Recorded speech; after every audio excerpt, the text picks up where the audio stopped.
Hello, नमस्ते. कसे आहात सगळे? छान ना? मी पण एकदम मस्त आहे. आता आपण लग्न आणि लग्नाबद्दल बरंच काही डिस्कस करत आहोत. काही सबस्क्रायबर्सही विचारलं लिव्ह इन रिलेशनशिप बद्दल पण थोडंसं प्राथमिक माहिती तर द्या ना मॅडम. ओके म्हटलं. आता लिव्ह इन रिलेशनशिप म्हणजे कोण राहू शकते हे आपण पहिल्यांदा बघूया. लिव्ह इन रिलेशनशिप म्हणजे एक पुरुष आणि एक स्त्री एकत्र राहणे. कोण राहू शकते? 18 वर्षाचे वरचे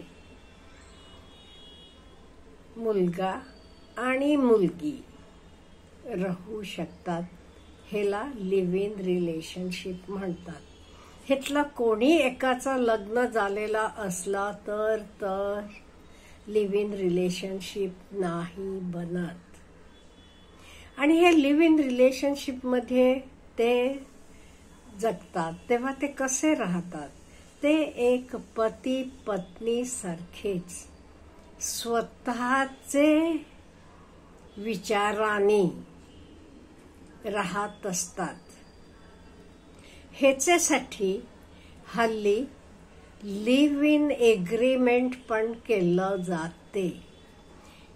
आधी एग्रीमेंट बद्दल बोलूया, नंतर पुढचं आपण बोलूया. हे लिव्ह इन एग्रीमेंट काय सांगते? दोघे आपण 18 वर्षाचे वरचे आहात. आपण स्वतःचे पसंतीनं राहतो हे ते लिहिलं जाते. हे का करून घेतात हे पण सांगते मी. हे एग्रीमेंट करून घेतलं नाही की ओके 4 वर्ष राहिले, 5 वर्ष राहिले, नंतर जमलं नाही, वेगळं झाले, तेव्हा मुलगी आपल्यावर रेप केलं हे ना म्हणून ती केस करू शकते. त्यामुळे हे एग्रीमेंट मध्ये आपण स्वतःचे संमतीनं राहायला आलेलो आहे हा मुलाकडे प्रूफ होते. त्याच्याशिवाय एकत्र राहणार म्हटल्यावर त्यांचे शारीरिक संबंध येणार. ते पती पत्नी सारखेच राहतात. उद्या मूल बाळ झालं की त्याचे पालन पोषणाची जबाबदारीचे बदल पण हे एग्रीमेंट मध्ये सगळं नमूद केलं जाते. त्यामुळे कधी एकत्र राहायला लागताना हे लोक लिव्ह इन एग्रीमेंट करतात. आता लिव्ह इन एग्रीमेंट म्हणजे कधी एक दिवस राहिलं की तर लिव्ह इन झालं का? नाही. कायमस्वरूपी नवरा बायको सारखं दोघही अविवाहित व्यक्ती एकत्र राहतात तेव्हा ह्याला लिव्ह इन रिलेशनशिप म्हणतात. हल्ली ह्याला काय कारण पण झालेत माहितीये का? नोकरी निमित्त गावाबाहेर दुसऱ्या शहरात मुलं मुली राहतात आणि कित्येक वेळा सिंगल म्हणजे बॅचलरला रूम देत नाही, घर देत नाही. अशा वेळी ते माझी बहीण आहे, माझी वाईफ आहे काही सांगतात आणि एकत्र राहतात.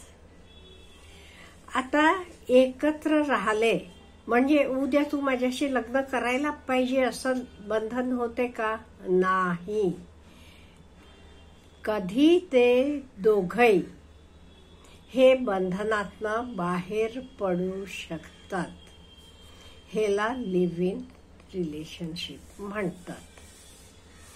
ह्याचे शिवाय हे झालं यंग लोकांचं. हल्ली अगदी 50 नंतरचे लोक सुद्धा लिव्ह इन मध्ये राहणारे आहेत. माझे अगदी ओळखीचे अगदी जवळची माझी एक मैत्रीण पण राहते. ती नोकरी करत होती टेलिफोन एक्सचेंज मध्ये. तिनं लग्न केलेलं नव्हतं. रिटायर झाल्यानंतर ते कसे ट्रिपला वगैरे जायचे, तेव्हा तिचे पार्टनर तिला भेटले. आम्ही त्यांना सर म्हणतो, त्यामुळे मी सर म्हणते इथे.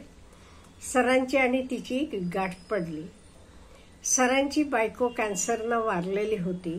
त्यांना 2 मुलगे आहेत, मुलांची लग्न झालेली आहेत. त्यामुळे हेही ठरवलं आपण लिव्ह इन मध्ये राहायचं. ठरवल्यावर ते काय केलं, काय काय लोक करतात हे मी तुम्हाला सांगते.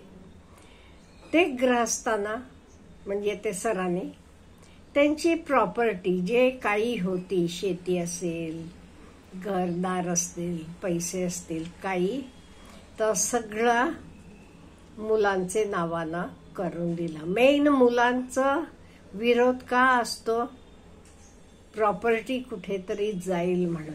ते तर सर्व आपले मुलांचे नावावर करून दिलं. आणि पेन्शन आहे, त्यांनाही पेन्शन आहे, ह्या मॅडमांनाही पेन्शन आहे. त्यामुळे ते दोघंही एकत्र राहतात आणि महिन्याचा खर्च जे काही येतो तो दोघंही 50-50 घालतात.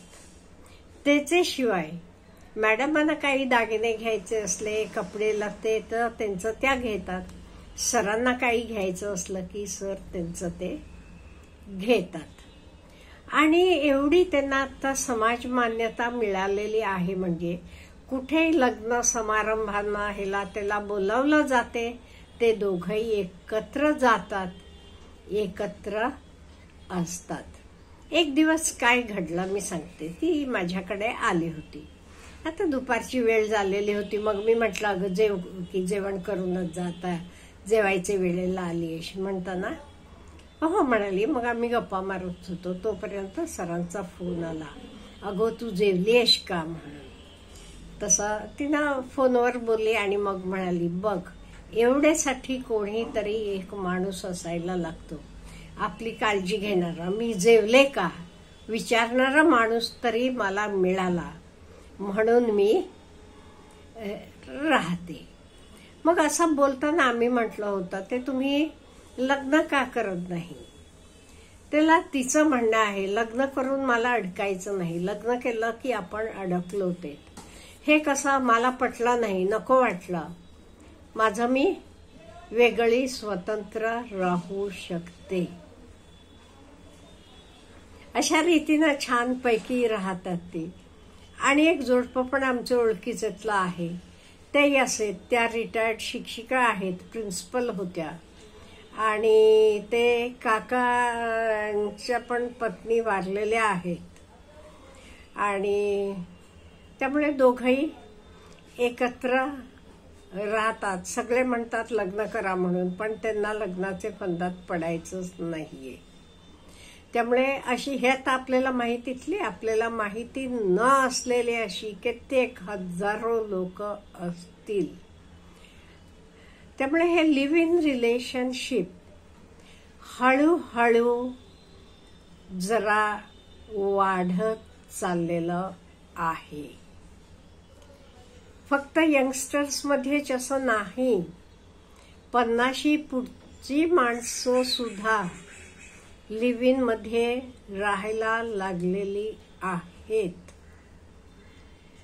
त्यामुळे हे काही चुकीचं आहे असंही आपण म्हणू शकणार नाही, अगदी बरोबर आहे असंही म्हणणार नाही. प्रत्येकाचं स्वतःला हे बघा, आपले देशात आपल्याला कानून कायदे 18 वर्षानंतर तुम्ही सज्ञान समजलं जाता, तुम्हाला हवं तसं तुम्ही राहू शकता. त्यामुळे कोणाबरोबर राहायचं, काय करायचं हे दिस इज लेफ्ट टू यू, तुम्हाला सोपवलेलं आहे. त्यामुळे कित्येक वेळाला हल्ली यंग मुलं मुली घरातनं पळून जाऊन सुद्धा लिव्ह इन मध्ये राहतात. पण मला विचारलं तर मी म्हणेन, लिव्ह इन पेक्षा तुम्ही लग्न करा आणि लग्न करून राहावा. नवरा बायको सारखंच राहायचं आहे तुम्हाला, मग लग्न करून राहिलेलं कायम चांगलं आहे. समाजाचे दृष्टीने तुम्हालाही, त्याच्याशिवाय तुम्हाला दोघांनाही म्हणेन मी, प्रोटेक्शन मिळते, तिथे समाज मान्यता मिळते. नो डाऊट हल्ली लिव्ह इनला पण समाज मान्यता मिळायला लागलेली आहे. त्यामुळे माझं पर्सनल मत विचारलं तर मी म्हणेन लिव्ह इन पेक्षा लग्न करा, छानपैकी एकमेकाला समजून घेऊन राहावा. अच्छा, हॅव ए गुड डे.